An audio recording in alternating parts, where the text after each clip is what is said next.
তোমাদের যদি কোমর সমান মাথা সমান পানীয় থাকে তাও পরীক্ষা দিতে হবে, এমনই একটি নোটিশ প্রকাশ করেছে শিক্ষা মন্ত্রণালয়। এবং আমি তোমাদেরকে কিছু বিষয় এখানে একটু বলছি যে আসলে পরীক্ষা নিয়ে হচ্ছেটা কি। প্রথমত বলি, পরীক্ষা স্থগিত হচ্ছে না। সো যাদের দরকার নেই তারা এই ভিডিও না দেখো।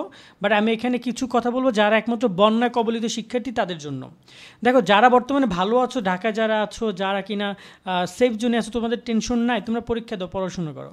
কিন্তু যারা বন্যা কবলিত তাদের জন্য এই ভিডিও অনেক গুরুত্বপূর্ণ, শেয়ার করে দাও এবং বন্ধুবান্ধবকে মেনশন করো যারা এই এলাকাগুলো রয়েছে যেগুলো আমি নাম বলছি। বাঘাইছড়িতে, এখানে রাঙামাটি বাঘাইছড়িতে একটা পরীক্ষা কেন্দ্র অবস্থায় এই তো এর আগে কেন্দ্রটার পরীক্ষা স্থগিত করেছে। আজকে একটু পানি টেনেছে, তাই তারা বলেছে যে পরীক্ষা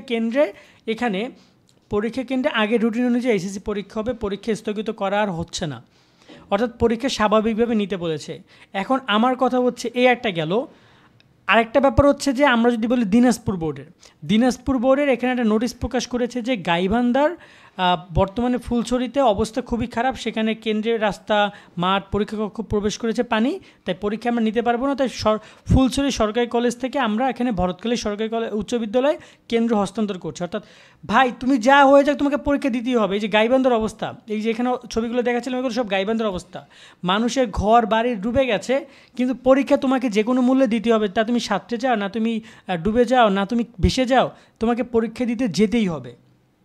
পরীক্ষা কেন্দ্র হস্তান্তর করেছে কিন্তু পরীক্ষা স্থগিত করছে না তারা। তো কোন ব্যাপারটা বুঝছো তারা? এখানে তারা মানে চাইলে কিন্তু পরীক্ষা স্থগিত করতে পারতো বা এই পরীক্ষাগুলো তারা পরে নিতে পারতো। শিক্ষার্থীরা দুইটা ব্যাপার মাথায় রাখবে, একটা হচ্ছে পরীক্ষার আগে প্রস্তুতি। এখন শিক্ষা মন্ত্রণালয় কি সেই প্রস্তুতির কথা ভুলে গেছে? একটা পরীক্ষা কেন্দ্রে যদি অবস্থা এমন থাকে, একজন শিক্ষার্থীর বাসা অবস্থা যদি এভাবে থাকে, এভাবে না থাকুক, হাঁটু সমান পানি থাকলেও সেই শিক্ষার্থী কীভাবে বাসায় বসে পড়াশুনো করে? সে বাসায় বসে পড়ালেখা করতে পারে কিভাবে? সে ঘর সামলাবে না পানি সামলাবে, না পরীক্ষা দিবে, না পরীক্ষার প্রস্তুতি নেবে? কী করবে, তাকে কি করতে চাচ্ছে? এই জায়গায় পরীক্ষা কেন্দ্রে সে কী গিয়ে লিখবে? একটা লেখার জন্য তো লাগবে, তার প্রস্তুতি নিতে হবে। পরীক্ষা কেন্দ্র দিলেই কি হবে? হ্যাঁ, পরীক্ষা কেন্দ্র আপনি 3তলা 4তলায় নেন যেখানে পানি না গেছে, কিন্তু যেসব ছেলে মেয়ে পরীক্ষা দিতে যাবে তাদের কি প্রস্তুতির বিষয় আছে না?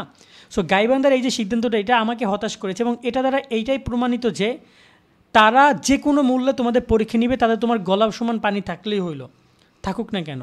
এখানে তোমরা দেখতে পাচ্ছ বাংলাদেশের ম্যাপ, সবুজ যে জায়গাগুলো দেখতে পাচ্ছ এই জায়গাগুলো বর্তমানে সেফ জোনে আছে, এতে কোনো সমস্যা নেই। সমস্যা হচ্ছে ওয়ার্নিং লেভেল যেটা রয়েছে, যেগুলো হচ্ছে তোমার এই যে হলুদ দেখতে পাচ্ছ, এই হলুদ জায়গাগুলো রয়েছে তোমার ওয়ার্নিং। যেমন এখানে নারায়ণগঞ্জের এই সাইডটা ওয়ার্নিং রয়েছে, এখানে বরিশাল ওয়ার্নিং, এখানে মংলা ওয়ার্নিং, তারপর এখানে কয়েকটা জায়গা ভোলাডোলা কয়েকটা জায়গায় ওয়ার্নিং দিয়েছে। কিন্তু এই যে গোলাপি জায়গাটা দেখতে পাচ্ছ, এই জায়গাটা কিন্তু পুরোপুরি বর্তমানে বিপর্যস্ত।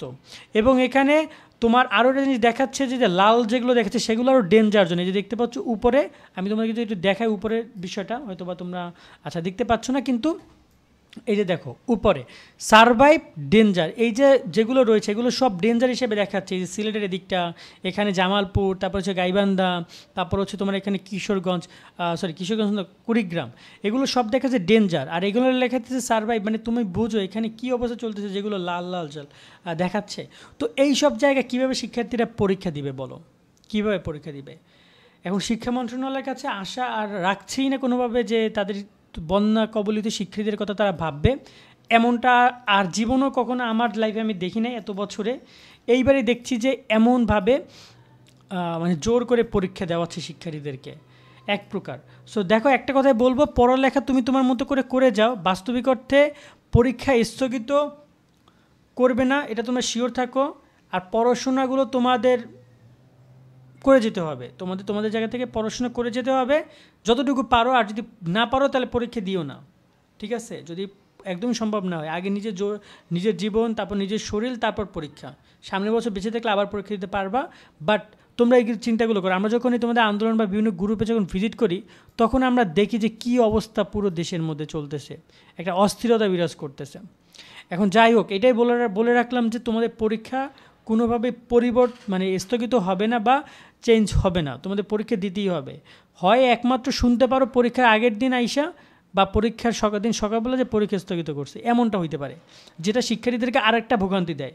কারণ একজন শিক্ষার্থী সে পড়ালেখা করতেছে বা প্রস্তুতি নিতেছে যেমন তেমন অনেক কষ্ট করে, তারপর যাবার শুনে সকালবেলা পরীক্ষা স্থগিত, তখন তার কষ্টটা লেভেলটা দেখার মতো থাকে না। আর বুঝতে পারছো কথা?